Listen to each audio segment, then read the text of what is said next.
My name is Matt, and in today's video we're going to try and figure out, can crawfish escape traps?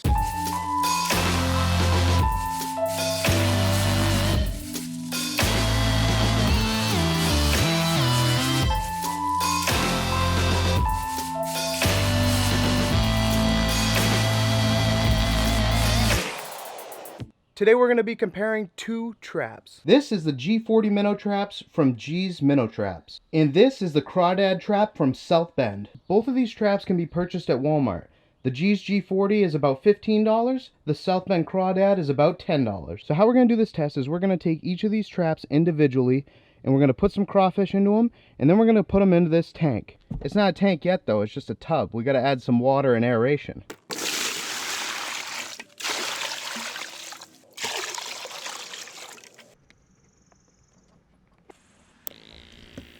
Here are all of our crawfish. What we're going to do is we're going to start with the SouthBend trap. And we're going to start by putting about 50 crawfish into the trap. That would be a pretty solid day of trapping if you pulled 50 crawfish from this one trap. How I'm keeping this trap secured is just by using a simple bungee cord. This thing definitely won't lift off, at least not without my help. I'm going to start by placing this trap in there like this with the hole on the top as I think it should be orientated, and we'll see what happens.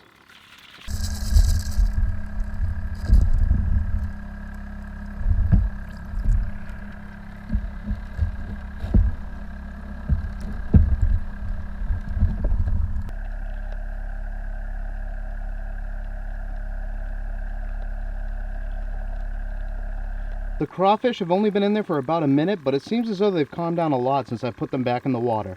I'm going to give this about 30 minutes or as long as I think it takes to see the results, and I think by then we'll find out if they can figure out how to get out of this trap or not. We got to remember that there's no food or anything to keep these guys entertained in there. Their whole goal is probably to get out right now. At least that's what I'd assume. They have been in there for quite a while now, and there's one that almost made it out. Like, all he had to do was literally just keep on walking the way he was walking and he would have been out. But he didn't make it out of there. So I don't think that they're going to figure this trap out in the orientation it is in now. However, in the past, I have gone out there. I've had success with this trap, but I've also had big failures where there was nothing in it. So I want to see what turning the trap upside down does. That would mean that the hole is now going to be on the bottom, so they could literally, in theory, just walk out. Let's give it a shot.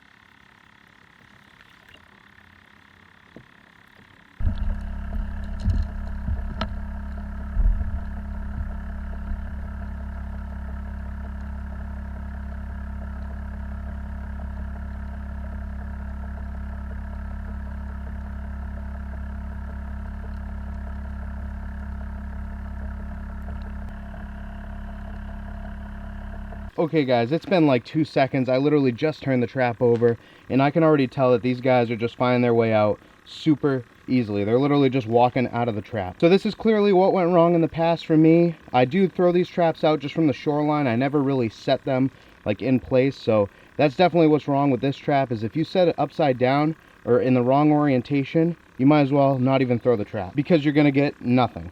I will say, since there's no other rocks or cover around for these guys, they are hanging out underneath the cover of the trap, but I'm sure that if they had some nice rocks or other cover to go swim to like they would in the wild, they would be gone immediately. As I've seen enough with this trap, let's transfer these to the G40 trap. One thing that I do want to add is that I did modify the G40 minnow trap to have an 1.5 inch hole opening instead of a 1 inch opening. And all the crawfish that I'm about to put into these traps can fit through each of these holes.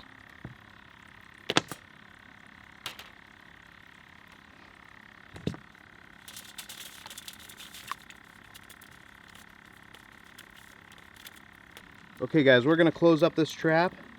We've got all the ones from the square trap into this one. And we're just gonna connect it here, make sure that's nice and tight. All right guys, let's add this into the tank.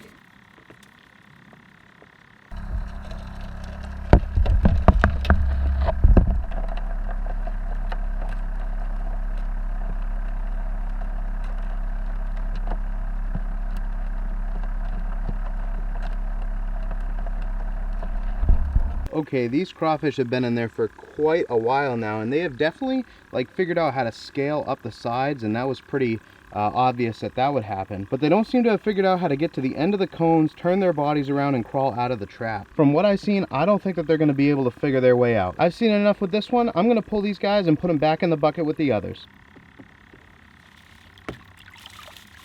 So I guess both traps, if they're orientated correctly, hold the crawfish in the trap. However, I'm gonna say that I like the G's G40 better, just because the way that I throw them right offshore. I don't place these traps, so it makes it a lot easier. You can just toss this trap out in the water. You don't have to worry about where you place it or how you place it or anything like that. As long as this thing's on the bottom, the crawfish are gonna be able to make their way in there, and they're not gonna be able to find their way out. One key feature to these traps though is make sure to open up the holes, because they only come like an inch wide from the factory. I think an inch and a half is just fine, but if you have to open them up a little bit more, that would definitely help. You can't have a crawfish with his big claws and everything trying to climb in through an inch hole. You're just only gonna get the small ones, unless that's what you want. If you wanna see the video on how I trap these crawfish, I got 191 in one night. Check out the video right here. I hope that you enjoyed this video. If you did, please feel free to hit the subscribe button, and I will see you in the next video.